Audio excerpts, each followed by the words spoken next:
Lectura de febrero 18, libro de Levítico, capítulos 6 y 7. Entonces el Señor le dijo a Moisés: supongamos que uno de ustedes peca contra su socio y es infiel al Señor. Supongamos que comete una estafa en un trato que involucra un depósito en garantía o robada, o comete fraude, o encuentra un objeto perdido y luego niega haberlo encontrado, o miente después de haber jurado decir la verdad, o comete cualquier otro pecado como estos. Si has pecado en cualquiera de estas formas, eres culpable. Debes devolver lo que robaste o el dinero que tomaste mediante la extorsión, o el depósito recibido en garantía, o el objeto perdido que encontraste, o cualquier cosa que hayas obtenido por jurar en falso. Deberás hacer una restitución total a la persona perjudicada más un 20% adicional. En el mismo día presentarás una ofrenda por la culpa. Cuando la ofrenda por la culpa al Señor, debes de llevar al sacerdote un carnero sin defecto de tu propio rebaño, o puedes comprar uno del mismo valor. Mediante este proceso el sacerdote te purificará delante del Señor, te hará justo ante Él y serás perdonado de cualquiera de estos pecados que hayas cometido. Entonces el Señor le dijo a Moisés: da a Aarón y a sus hijos las siguientes instrucciones con respecto a la ofrenda quemada. La ofrenda quemada se dejará encima del altar hasta la mañana siguiente, y luego del altar debe mantenerse encendido durante toda la noche. En la mañana, después que el sacerdote de turno se haya puesto las ropas oficiales de lino y también la ropa interior de lino, deberán limpiar las cenizas de la ofrenda quemada y ponerlas junto al altar. Luego deberá quitarse esas vestiduras, cambiar de su ropa normal y llevar las cenizas fuera del campamento a un lugar ceremonialmente puro. Entre tanto, el fuego del altar debe mantenerse ardiendo. Nunca deberá apagarse. Cada mañana el sacerdote le echará leña nueva al fuego, luego acomodará la ofrenda quemada sobre él y también quemará la grasa de las ofrendas de paz. Recuerden, el fuego del altar siempre debe estar encendido, nunca debe apagarse. Estas son las instrucciones con respecto a la ofrenda de grano. Los hijos de Aarón deben presentar esta ofrenda al Señor delante del altar. El sacerdote de turno tomará de la ofrenda de grano un puñado de harina selecta humedecida con aceite de oliva, junto con todo el incienso. Quemará esta porción representativa sobre el altar como un aroma agradable al Señor. Aarón y sus hijos pueden comer el resto de la harina, pero debe ser horneada sin levadura y comida en un lugar sagrado dentro del atrio del tabernáculo. Recuerden, nunca se debe preparar con levadura. Se le ha dado a los sacerdotes como porción de las ofrendas especiales que me presenten. Al igual que la ofrenda por el pecado, la ofrenda por la culpa, la ofrenda de grano es sumamente santa. Cualquiera de los descendientes varones de Aarón podrán comer de estas ofrendas especiales presentadas al Señor. En su derecho perpetuo de generación en generación, cualquier persona o cosa que toque estas ofrendas quedará consagrada. Entonces el Señor le dijo a Moisés: un día en que se unja a Aarón y a sus hijos, ellos deben presentar al Señor la ofrenda usual de grano de 2 litros de harina selecta. Se ofrecerá la mitad por la mañana y la otra mitad por la tarde. Debe ser mezclada cuidadosamente con aceite de oliva y cocinada en un sartén. Luego, esta ofrenda de grano la cortarán por rebanadas y la presentarán como un aroma agradable al Señor en cada generación. El sumo sacerdote que tome el lugar de Aarón deberá presentar esta misma ofrenda. Le pertenece al Señor y debe ser quemada totalmente. Esta es una ley perpetua. Tales ofrendas de grano hechas por un sacerdote deberán ser quemadas por completo. De esa ofrenda nadie deberá comer. Entonces el Señor le dijo a Moisés: Da a Aarón y a sus hijos las siguientes instrucciones con respecto a la ofrenda por el pecado. El animal que se presente como ofrenda por el pecado es una ofrenda sumamente santa y debe de matar en la presencia del Señor. Se debe de matar ahí, en el lugar donde se matan las ofrendas quemadas. El sacerdote que ofrezca el sacrificio como ofrenda por el pecado deberá comer una porción en un lugar sagrado, dentro del atrio del tabernáculo. Toda persona o cosa que toque la carne del sacrificio será santa. Si la sangre del sacrificio llega a salpicar la ropa de la persona, la ropa manchada deberá lavarse en un lugar sagrado. Si se usa una olla de barro para hervir la carne del sacrificio, luego habrá que romperla. Si se usa una olla de bronce, deberá ser restregada y bien enjuagada. Cualquier varón de la familia del sacerdote podrá comer de esta ofrenda. Es sumamente santa. Sin embargo, la ofrenda por el pecado no se debe comer si su sangre fue llevada al tabernáculo como ofrenda para purificación. En el lugar santo deberá ser quemada por completo en el fuego. Estas son las instrucciones para la ofrenda por culpa, la cual es sumamente santa. El animal sacrificado como ofrenda por la culpa se debe matar en el lugar donde se matan las ofrendas quemadas, y su sangre debe ser salpicada por todos lados del altar.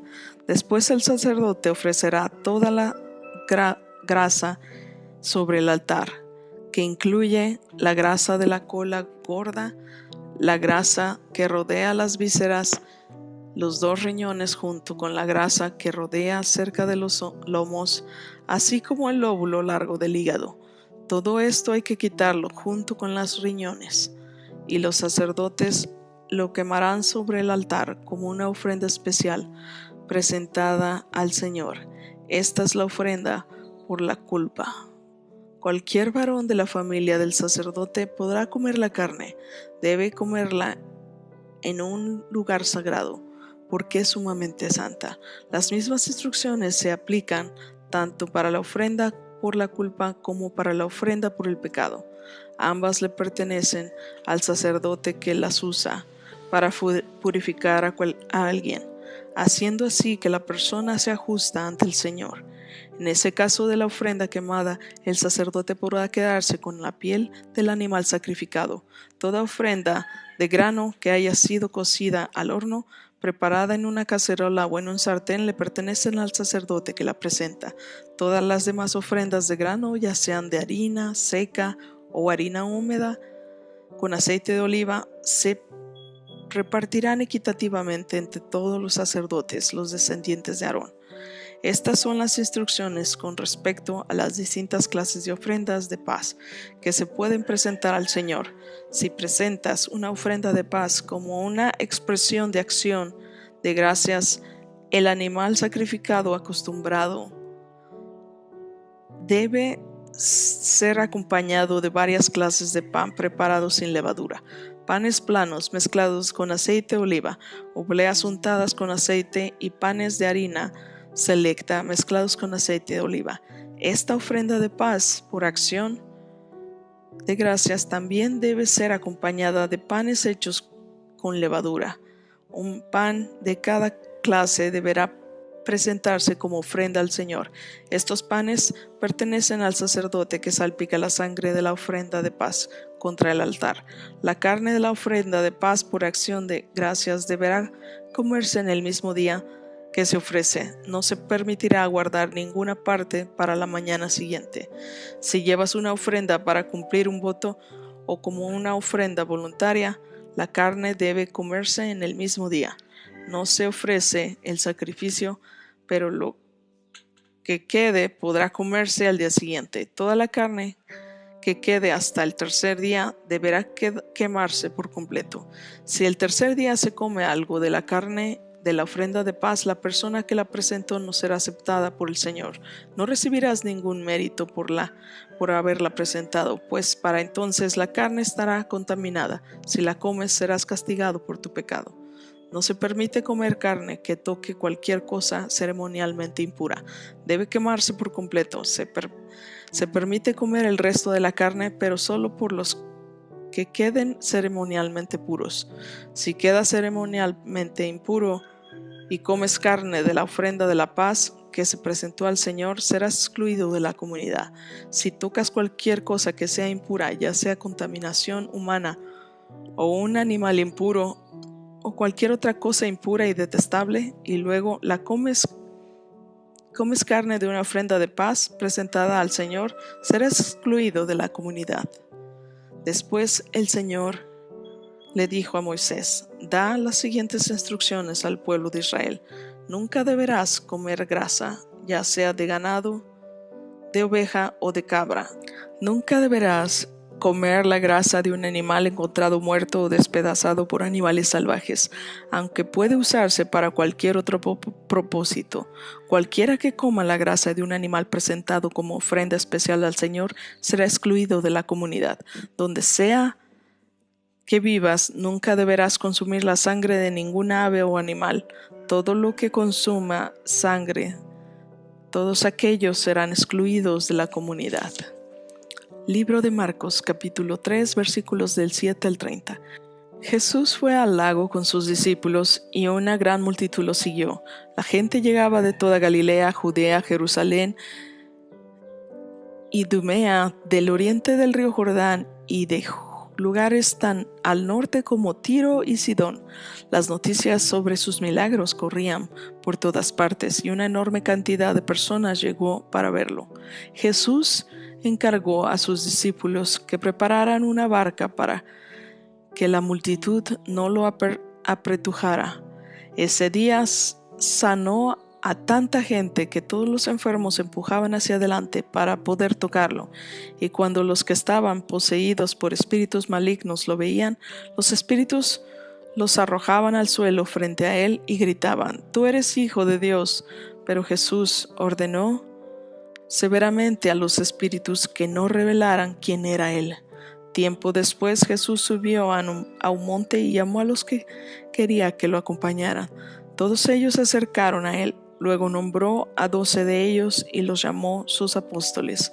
Ellos lo acompañarían y él los enviaría a predicar y les daría autoridad para expulsar demonios. Estos son los 12 que escogió: Simón, a quien llamó Pedro; Santiago y Juan, los hijos de Zebedeo, a quienes Jesús apodó hijos del trueno; Andrés, Felipe, Bartolomé, Mateo, Tomás, Santiago, hijo de Alfeo, Tadeo, Simón el celote, Judas Iscariote, quien después lo traicionó. Cierta vez Jesús entró en una casa y las multitudes empezaron a juntarse nuevamente. Pronto ni él ni sus discípulos encontraron un momento para comer. Cuando sus familiares oyeron lo que sucedía e intentaron llevárselo, «Está fuera de sí», decían. Pero los maestros de la ley religiosa que habían llegado de Jerusalén decían: «Está poseído por Satanás, el príncipe de los demonios. De él recibe el poder para expulsar los demonios». Jesús los llamó para que se acercaran y respondió con una ilustración: «¿Cómo puede Satanás expulsar a Satanás? Pregunto. Un reino dividido por una guerra civil acabará destruido. De la misma manera, una familia dividida por peleas se desintegrará. Si Satanás está dividido y pelea contra sí mismo, ¿cómo podrá mantenerse en pie? Nunca sobrevivirá. Permítanme darles otra ilustración. ¿Quién tiene suficiente poder para entrar en la casa de un hombre fuerte como Satanás y saquear sus bienes? Solo alguien aún más fuerte, alguien que pudiera atarlo y después saquear su casa. Les dijo la verdad. Cualquier pecado y blasfemia pueden ser perdonados, pero todo el que blasfeme contra el Espíritu Santo jamás será perdonado. Este es un pecado que acarrea consecuencias eternas. Les digo esto porque ellos decían: «Está poseído por un espíritu maligno». Salmo 37, versículos del 1 al 11.